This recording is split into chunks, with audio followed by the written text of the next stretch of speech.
no. Oh no. Oy. What did he do to you? Did he hit you? Ha? Ne yaptı sana? Yaramaz bu. Yaramaz de. Bak bunlara ver Altan. Bunlar daha iyi. Okey. Bak bak. Hepsini istiyor bu keçi.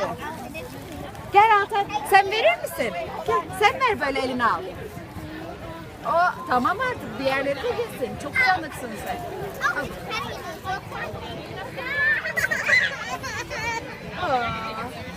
Aferin.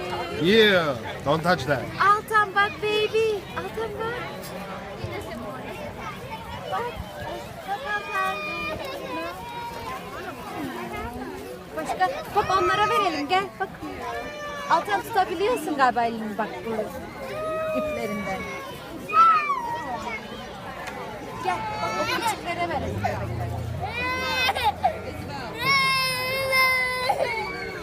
Oo, bak nasıl güzel. Ve avcunu tut onlar alır oğlum. Evet. Aferin. Ay, ay. Getir bakalım, bakayım. Avcunu böyle sev.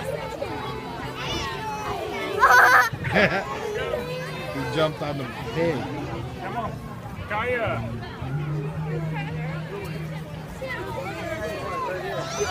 Çok tatlı. Bak canım.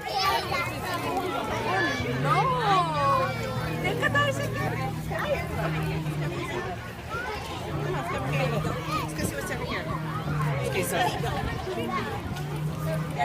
Çok güzel.